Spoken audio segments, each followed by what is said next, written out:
Mission arthritis India अर्थात माई नोंदणीकृत charitable trust असून 2000मध्ये स्थापन झालेल्या या संस्थेचे अर्थरायटिस आणि रुमॅटिझम रुग्णांसाठी एक स्वयंसेवी आधार व समर्थन गट म्हणून कार्य सुरू आहे. शरयू भट यांच्या संकल्पनेतून उभ्या राहिलेल्या या उपक्रमाला डॉक्टर अरविंद चोप्रा, दीपा मेहता, शिवानी बर्वे व अनेक रुग्णांचा पाठिंबा लाभला आहे.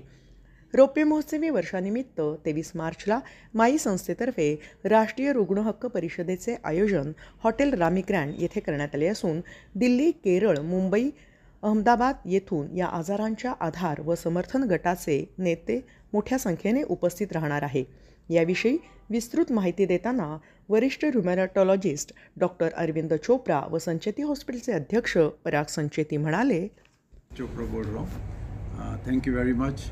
ये बहुत ही एक आनंद का विषय है कि माई मिशन आर्थराइटिस इंडिया, जो कि भारत में एकमात्र पेशेंट सपोर्ट ग्रुप है, पेशेंट्स जो आर्थराइटिस के उनकी सपोर्ट सिस्टम का एक बहुत ही अमूल्य अंग है, वो 25 वर्षगांठ इस वर्ष पूना में मना रहा है. माई की स्थापना पूना में हुई थी और उसका जो उद्देश्य था 2000 में जब स्थापना हुई थी तो एक WHO का एक प्रोग्राम था जिसको बोन एंड जॉइंट रैकेट कहते हैं.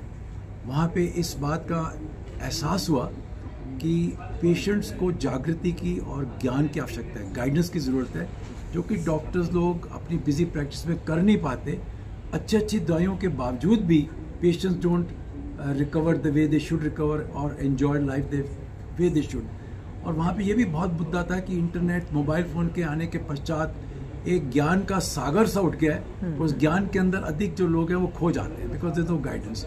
सो माई के जो एक मुख्य उद्देश्य था to guide patients, to make them aware, doctors और पेशेंट्स के बीच में किस तरह से एक पुल तैयार करना, एक ब्रिज तैयार करना, इंफॉर्मेशन बरोबर साइंटिफिकली प्रूवन इंफॉर्मेशन देना, and try not to promote any information जिसका कि सच्चाई मालूम ना हो. तो दीज आर द मेन मुद्दे. महाराष्ट्र में तो कई जगह पे माई एक्टिव है. इसके बाहर भी कई प्रांतों में माई जा चुका है. कलकत्ता में, दिल्ली, बेंगलोर, हैदराबाद, गुवाहाटी, त्रिवेंद्रम, कोचिन, गोवा और ऐसे कई जगह माई की एक्टिविटीज़ शुरू हो चुकी हैं.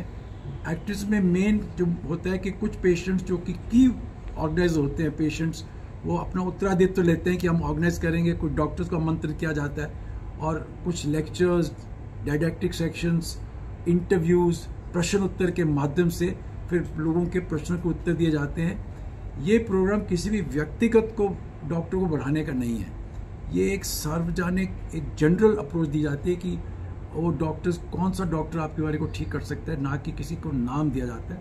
इनकी वेबसाइट भी बहुत एक्टिव है, व्हाट्सएप ग्रुप्स भी हैं. और आज जैसे कि दीपा जी जो कि चेयरपर्सन है माई की पूना में, दीपा मेहता, उन्होंने अनाउंस भी किया कि अभी ईमेल्स और व्हाट्सएप के अगला कदम करेंगे कि एक वर्चुअल ऑनलाइन हेल्पलाइन की तरह इनके वेबसाइट पे होगा जहाँ की पेशेंट्स अपने प्रश्न भेज सकते हैं और ये उनके उत्तर डॉक्टर्स के द्वारा लेके उनको पहुँचाएंगे. Doctor Parag Sancheti, chairman Sancheti group of hospitals.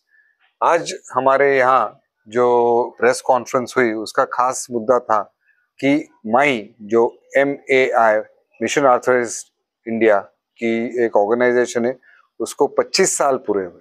So we are celebrating the silver jubilee और उसकी कॉन्फ्रेंस अभी 23 मार्च को पूना में रामी ग्रैंड में होटल में होने वाली है, जहां रूमेटॉइड आर्थराइटिस और जो अलग अलग टाइप के आर्थराइटिस है उसके बारे में जानकारी दी जाएगी. उसके बारे में जो हेल्पलाइन ग्रुप्स हमने क्रिएट किए उसके बारे में हम बात करेंगे.